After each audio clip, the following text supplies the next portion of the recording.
Yo, what's good, everyone? Your boy Deke back again with another vid. This one is just going to be real simple, short vid of talking about Malik Hooker and the potential signing with the Pittsburgh Steelers. So, anyone that follows Steeler news knows that Malik Hooker arrived in Pittsburgh. I believe it was yesterday. He posted a video to his Instagram or a picture to his Instagram story saying that he touched down in Pittsburgh.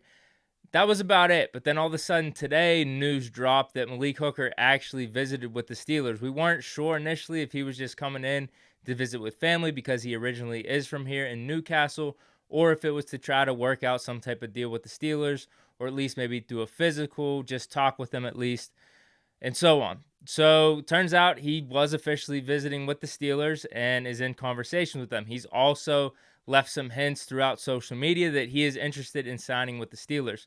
What would the signing mean for the team? How would Malik Hooker fit with the defense? Because we already have Minkah Fitzpatrick at free safety. We have Terrell Edmunds, strong safety, who, in my opinion, I think are probably both better than Malik Hooker at this stage in their careers. But we've been talking about adding depth to the secondary. So some people are thinking if we bring in Malik Hooker, he would automatically become like this sub linebacker slash safety, maybe cornerback, maybe not linebacker. Forget I said linebacker, like a sub cornerback slash safety. Now, what does that mean? Some people are thinking you take Malik Hooker, you put him back in free safety because a lot of Colts fans were thinking that he was misused in their system, that he should have been playing more single high, just free safety as opposed to their traditional cover two. I'm not the biggest expert on all that type of stuff, but basically they were saying he was misused.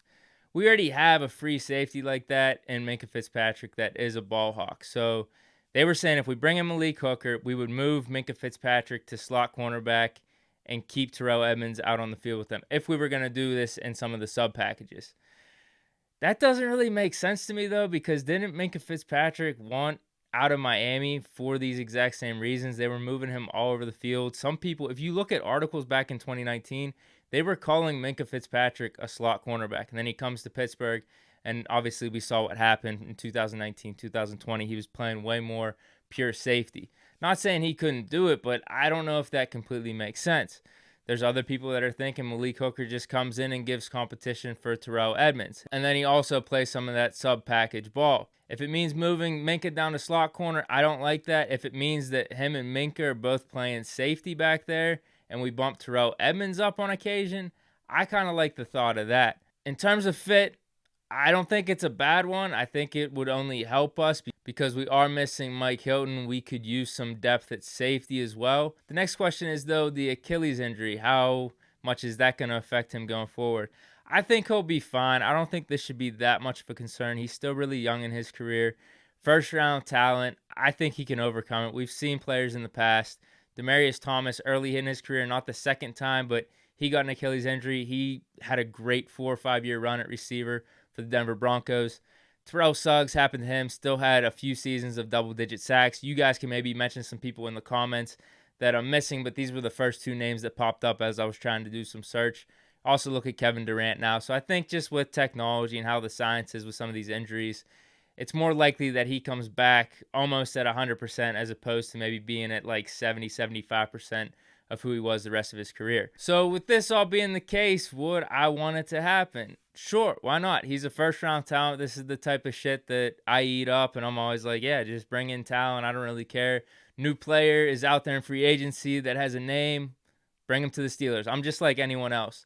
But if it's at the cost where we don't do any more free agency signings for the rest of the offseason, I would be a little bit more hesitant just because I'd like to fill a cornerback spot. I'd like to fill an outside linebacker spot and even offensive tackle spot. Depending on how the coaches feel, though, with these OTAs, mini camps, training camps come up, they see the players day in and day out, so I guess you got to give the nod to them on that.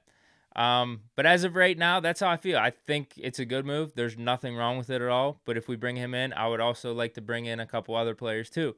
Unless the coaches are really confident in who we have, because I'm not getting that type of insight just sitting here in my garage. So let me know if you guys would want Malik Hooker signing with the Pittsburgh Steelers for this upcoming season, or also any other signings that you would like to see the Steelers make. So that is about it. Hope you guys enjoyed the vid.